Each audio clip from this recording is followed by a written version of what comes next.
You worried about? Really? Whose kingdom is this? It's God's. Who built the universe? God. Who's in charge of history? God.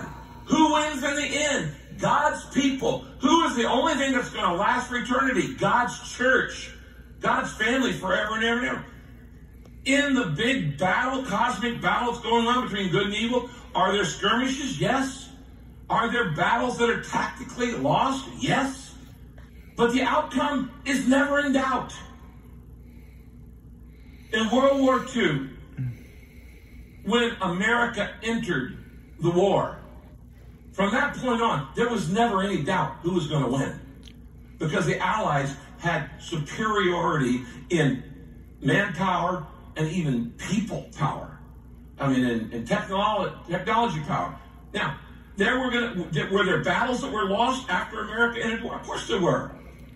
Was the outcome ever in doubt? No. Once that might was thrown into the battle, evil was going to lose. Nazism was going to cave. And ultimately, goodness always, eventually, triumphs over evil.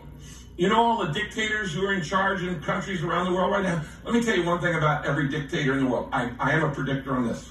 They all die.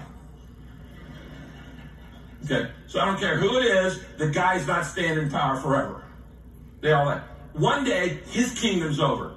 Let me tell you whose kingdom will never be over. God's kingdom.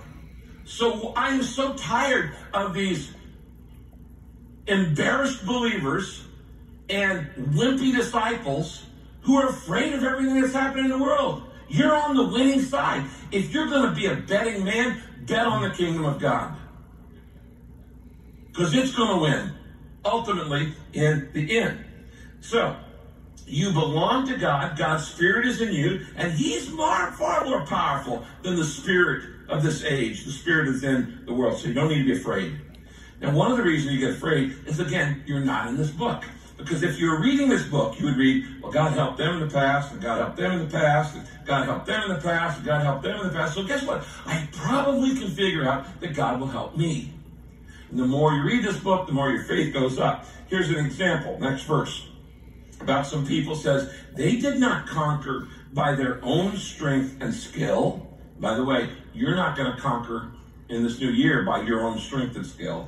But by your mighty power, God's power, because you smiled on them and you favored them. That phrase, God smiled on you and God favored you, it's an Old Testament term for grace. God was gracious to you. God gave you not what you deserved. God gave you what you needed. He smiled on you and He showed you His grace and favor. So you got to depend not on your power, but on God's power in the new years to fight these battles that are going on inside you.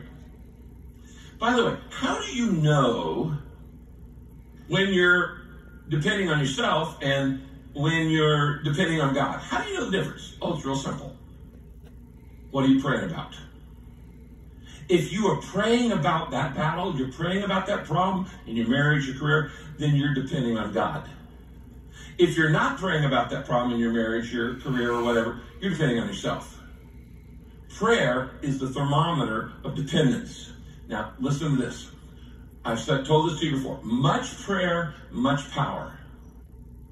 Little prayer, little power in your life. No prayer, no power in your life. Prayer is the key to the power of God's Spirit in your life. Ephesians 6:18, I love this in the Message paraphrase. Prayer is essential in this ongoing warfare. Pray hard and long. It's one of the tools, it's one of the weapons that we have. Now, one of the keys is the next verse, Ephesians 6:13. Use every piece of God's armor to resist the enemy in the time of evil, so that after the battle, you will still be standing firm. As your pastor, as your spiritual coach, that's my goal for you this year. At the end of this year, I want you to be standing firm. I don't want you to be wiped out, washed up, gone away, fallen away. I want you to be standing firm a year from today. And how do you do that? Well, it says you got to use every piece of God's armor. No soldier goes into battle not dressed for battle. No soldier is going to go onto the field in flip-flops and a tank top.